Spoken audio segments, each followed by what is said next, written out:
Oke, kita lanjutkan lagi pembahasan kita untuk soal-soal penilaian akhir tahun IPA kelas 8. Kita lanjut ke soal nomor 15. Cairan empedu yang dibuat di hati merupakan A. Hasil perombakan leukosit, B. Hasil perombakan eritrosit, C. Hasil perombakan trombosit, atau yang D. Sisa penyaringan darah. Ya, jadi cairan empedu di hati itu dia merupakan hasil perombakan dari eritrosit atau sel darah merah, di mana cairan empedu tersebut nantinya akan digunakan dalam proses pencernaan kita.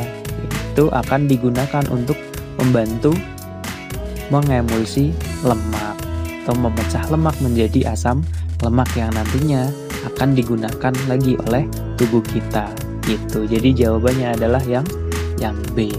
Lanjut soal berikutnya, soal nomor 16. Perhatikan gambar di bawah ini. Tempat untuk menampung urin sebelum dikeluarkan dari tubuh ditunjukkan oleh nomor. Nah, coba tempat untuk menampung urin sebelum dia dikeluarkan dari tubuh ditunjukkan oleh nomor berapa? Oke, kita bahas. Kita lihat di gambar tersebut. Gambar nomor 1 dan 2 itu merupakan ginjal yang berfungsi sebagai tempat penyaringan zat-zat yang tidak diperlukan dalam tubuh. Kemudian, gambar nomor 3 itu merupakan ureter, yaitu tempat untuk mengalirkan urin menuju ke kantung kemih. Sedangkan nomor 4 itu merupakan kantung kemih, yaitu tempat untuk menampung urin sebelum dikeluarkan dari tubuh. Dan nomor 5 adalah uretra, yaitu tempat untuk membuang urin keluar dari tubuh. Jadi jawabannya adalah yang D, yaitu nomor 4, kantung kemih. Lanjut soal nomor berikutnya, soal nomor 17. Zat sisa metabolisme yang dikeluarkan melalui paru-paru adalah A. Oksigen dan karbon dioksida, B. Uap air dan oksigen, C. Uap air dan karbon dioksida, D. Uap air dan karbon monoksida. Ayo, coba paru-paru itu merupakan organ dari sistem ekskresi yang berfungsi untuk mengekskresikan apa sih?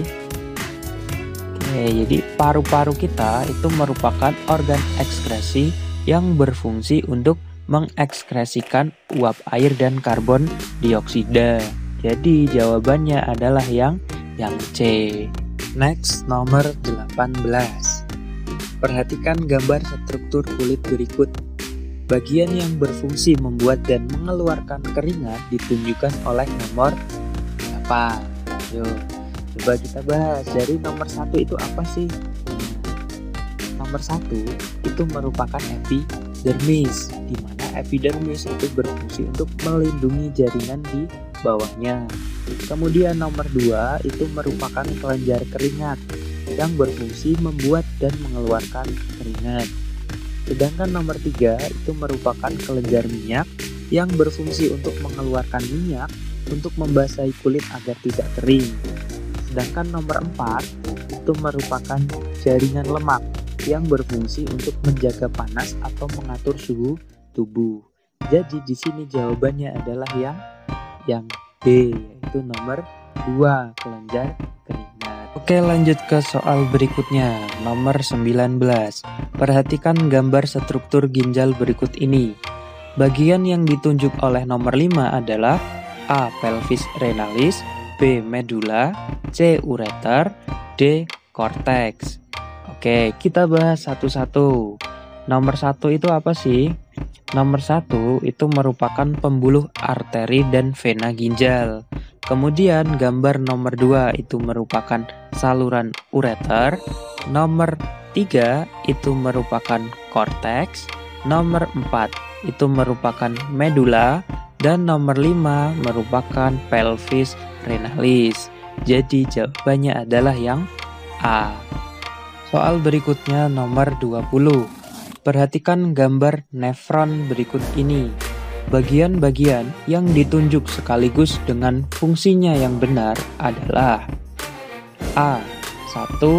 Badan Malpighi berfungsi menyerap kembali zat-zat yang masih diperlukan tubuh.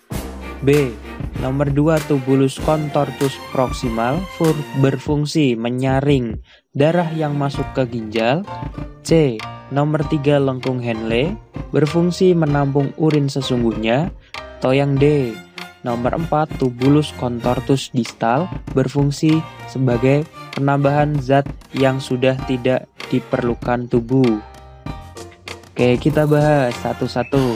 Nomor 1 itu merupakan glomerulus yang merupakan tempat menyaring darah yang masuk ke ginjal atau filtrasi. Kemudian nomor 2 merupakan tubulus contortus proximal yang berfungsi sebagai tempat terjadinya reabsorpsi atau penyerapan kembali zat-zat yang masih diperlukan oleh tubuh. Nomor 3 merupakan lengkung Henle. Fungsinya sama dengan tubulus contortus proximal, yaitu tempat terjadinya reabsorpsi. Kemudian nomor 4 merupakan tubulus contortus distal yang berfungsi sebagai tempat terjadinya augmentasi atau penambahan zat yang sudah tidak diperlukan oleh tubuh. Jadi, jawaban yang benar adalah yang D. Nomor 4 merupakan tubulus contortus distal yang berfungsi sebagai tempat penambahan zat yang sudah tidak diperlukan oleh tubuh. Soal berikutnya nomor 21. Salah satu tanda bahwa seseorang menderita diabetes mellitus adalah bila di dalam urinnya mengandung A. glukosa, B. hemoglobin, C. urea, atau yang D. amonia. Oke, kita bahas apa sih itu penyakit diabetes mellitus. Diabetes mellitus merupakan suatu penyakit di mana kadar glukosa di dalam darah itu tinggi karena tubuh tidak dapat melepaskan atau menggunakan insulin secara cukup. Jadi, di sini jawabannya adalah yang A, glukosa. Oke, itu aja dulu untuk video kali ini. Simak pembahasan soal-soal yang lain pada video-video berikutnya ya. Terima kasih.